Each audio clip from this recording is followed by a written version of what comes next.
Exoplaneta, ou planeta extrasolar, é um planeta que orbita uma estrela fora do nosso sistema solar. Atualmente são conhecidos e catalogados mais de 4.000 exoplanetas. São conhecidos mais de 3.000 sistemas planetários, com mais de 700 deles tendo mais de um planeta, e mais de 5.000 outros corpos esperam por confirmação de sua categoria. Os exoplanetas que não estão ligados a nenhuma estrela recebem o nome de planeta interestelar. A maioria dos exoplanetas descobertos até agora estão em uma região relativamente pequena da nossa galáxia, a Via Láctea.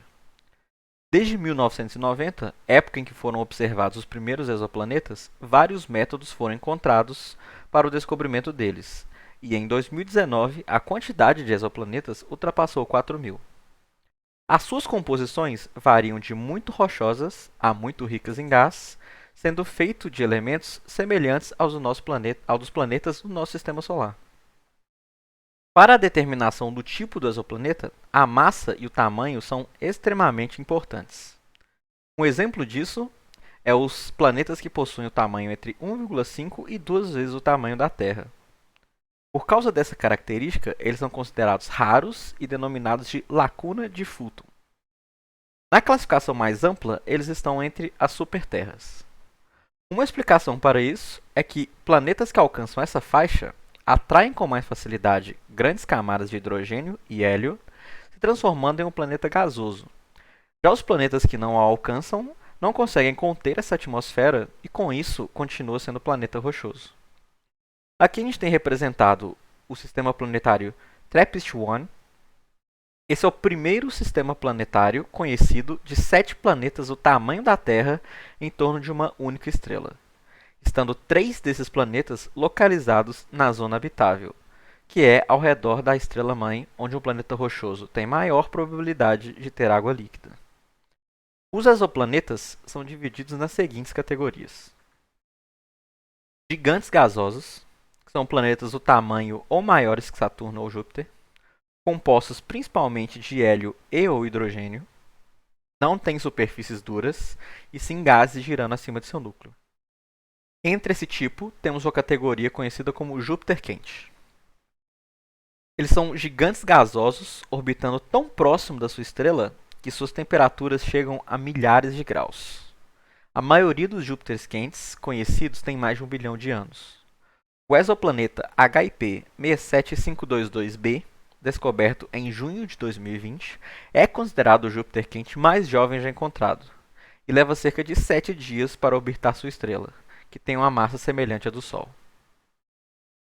Temos os planetas netunianos, são planetas do tamanho de Netuno ou Urano. Suas atmosferas externas são praticamente hidrogênio e hélio. Os núcleos são rochosos e possuem metais pesados. Costumam ter nuvens espessas que bloqueiam a entrada de qualquer luz. Dentro desse tipo existem os mini-Netuno, que são planetas menores que Netuno e maiores que a Terra. Temos também o tipo que é a superterra. Pode ou não ter atmosferas. Pode ser feita de gás, rocha ou uma combinação de ambos. São mais massivos do que a Terra e mais leves do que Netuno e Urano. Os exoplanetas no limite superior de tamanho da superterra também podem ser chamados de mini-Netunos. A superterra 55 Cancri E está a 41 anos-luz de distância. Ela orbita sua estrela girando em torno dela a cada 18 horas. Esse exoplaneta está bloqueado gravitacionalmente, ou seja, não possui rotação ao torno do próprio eixo. Um lado do 55 Cancri E, conhecido como lado diurno, está sempre cozinhando sob o calor intenso de sua estrela, enquanto o lado noturno permanece no escuro e é muito mais frio. O mapa de temperatura revela oscilações extremas de temperatura de um lado do planeta para o outro, e sugere uma razão para isso: fluxos de lava. Existe o tipo terrestre, que são exoplanetas entre a metade do tamanho da Terra e o dobro do seu tamanho, podem ou não ter água. São mundos rochosos compostos de rocha, silicato, água e ou carbono. Uma investigação mais aprofundada determinará se alguns deles possuem atmosferas, oceanos ou outros sinais de habitabilidade. Vamos a uma breve apresentação da linha do tempo do estudo de exoplanetas e alguns acontecimentos relevantes. Em 1984, temos o primeiro disco planetário descoberto. Em 1990, o telescópio Hubble é lançado. Em 92, os primeiros exoplanetas foram descobertos. Em 1995, foi descoberto o primeiro planeta que orbitava uma estrela de sequência principal. Essa descoberta rendeu o Prêmio Nobel de Física em 2019. O Prêmio Nobel de Física de 2019 foi dividido entre 3 pesquisadores que têm seus trabalhos voltados para o auxílio na compreensão do universo. O canadense James Peebles recebeu pela importância da sua pesquisa para o avanço teórico da cosmologia. Os suíços Michel Mayor e Didier Queloz dividiram a outra metade do prêmio por terem descoberto, em 1995, o primeiro exoplaneta que orbita uma estrela semelhante ao Sol, o 51 Pégase b. Em 1999, temos o primeiro sistema multiplanetário descoberto. Em 2001, o primeiro planeta encontrado na zona habitável e a primeira medição de atmosfera em exoplanetas. Em 2003, o telescópio Spitzer é lançado. Em 2005, ocorre a primeira observação de luz de um exoplaneta. Em 2007, temos o primeiro mapa de um exoplaneta. O telescópio Kepler é lançado em uma missão de 4 anos em 2009. Em 2014, temos a nova missão do telescópio Kepler, a missão K2, e é descoberto o primeiro planeta tamanho Terra na zona habitável. Em 2016, a descoberta do exoplaneta mais próximo da Terra, o Próxima Centauri b, que está a aproximadamente 4 anos-luz de distância. E em 2016, temos também a contribuição de uma professora do Departamento de Física do FMG nas descobertas de exoplanetas. A professora Silvia Alencar, em conjunto com o grupo internacional MATISSE, publicou pela revista Nature a descoberta do exoplaneta V830 Tauri b, localizado a 430 anos-luz da Terra, na constelação de Touro, que está orbitando a estrela V830 Tauri. A importância de sua descoberta é devido ao fato de que esse Júpiter quente era o planeta mais jovem a ser encontrado até aquele momento. Em 2017, é descoberto um sistema com 8 planetas. Em 2018, o Kepler encerra suas observações e o telescópio TESS é lançado. Em 2019, a contagem de exoplanetas ultrapassa 4.000. Vamos entender agora um pouco quais são os principais métodos de busca de exoplanetas.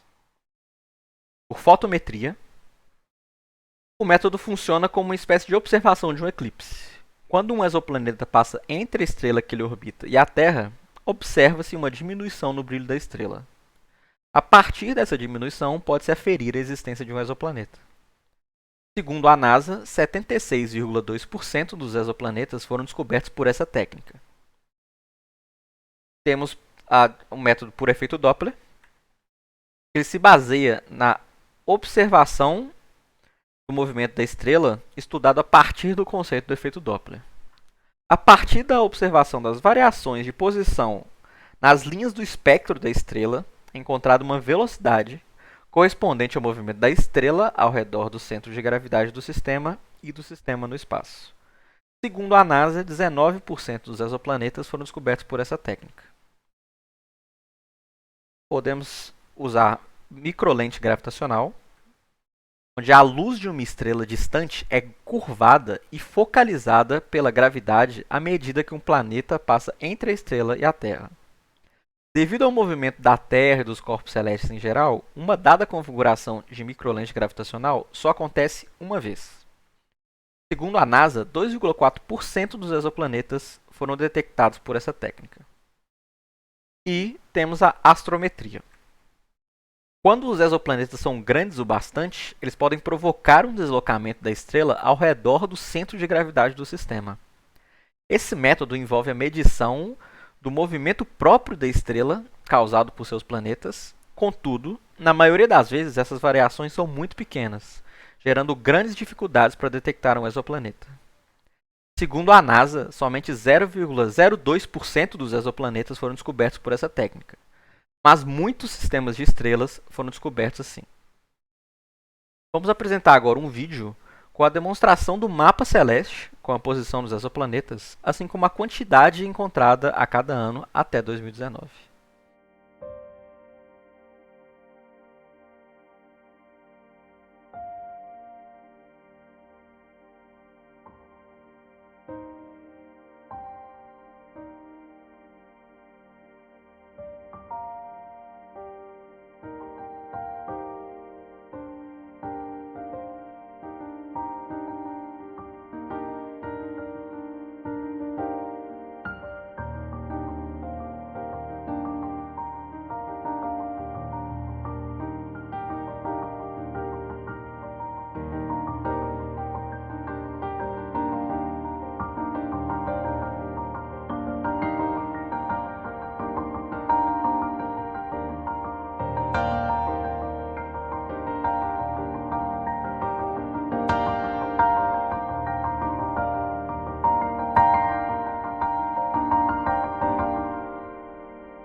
No estudo de exoplanetas, uma parte muito importante se dá na análise do potencial para abrigar vidas.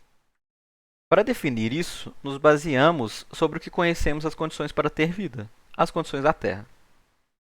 Foi citado durante a apresentação sobre a zona habitável.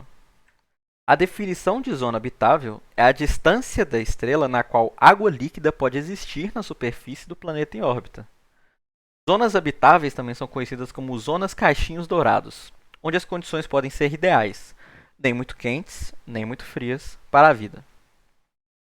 Aqui temos uma representação do tamanho da zona habitável para diferentes tipos de estrela.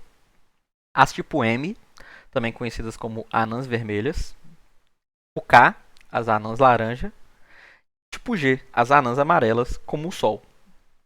As anãs vermelhas são o tipo de estrela mais abundante da nossa galáxia e tem uma longevidade aproximada de 10 vezes a do nosso Sol. Mas além da zona habitável pequena, essa zona é muito próxima à estrela e os planetas ali presentes estão expostos a níveis muito elevados de raio-x e de radiação ultravioleta, sendo centenas de vezes maiores que na Terra. As anãs laranjas possuem uma zona habitável maior que as anãs vermelhas e menor que as amarelas, têm uma longevidade 4 vezes maior e são aproximadamente 3 vezes mais presentes na galáxia que as amarelas. E por esse motivo, alguns cientistas acreditam que elas seriam nossa melhor chance para encontrar um planeta com a maior chance de conter e manter vida. Para quem cansou da Terra, temos uma lista de planetas candidatos a abrigar vida. Os índices usados nessa lista são ESI, que é o Índice de Similaridade com a Terra, e depende do raio, densidade, velocidade de escape e temperatura da superfície no planeta. Varia de 0 a 1, sendo 1 a própria Terra. SPH, que é a Habitabilidade Primária Padrão, que seria aptidão para a vegetação, e depende da temperatura na superfície e da umidade relativa. Varia de 0 a 1, sendo 1 o mais suscetível. HZD, que seria a distância da zona habitável, que é a distância do planeta para o centro da zona habitável da estrela, e depende da luminosidade e temperatura da estrela e do tamanho da órbita do planeta. Varia da borda interna da zona, que seria o -1, à borda externa, o 1, com o 0 sendo o centro da zona. HZC, que é a composição da zona habitável, onde valores próximos de 0 indicam prováveis misturas de ferro, rocha e água, similar à da Terra. Valores abaixo de -1 representam corpos compostos primariamente de ferro e valores acima de 1 representam corpos compostos primariamente de gás. HZA, que é a atmosfera da zona habitável, onde valores entre -1 e 1 são os mais suscetíveis à vida. Mas 0 não é necessariamente o valor ideal. Valores abaixo de -1 indicam pouca ou nenhuma atmosfera, e valores acima de 1 indicam atmosferas pesadas de hidrogênio, como de gigantes gasosos. O P-Class, que é a classe planetária, e classifica os planetas com base no tipo de massa e na zona térmica. O H-Class, que seria a classe habitável, que classifica planetas habitáveis com base na temperatura, sendo os mesoplanetas aqueles com temperatura média entre 0 e 50 graus Celsius, ideais para a vida complexa.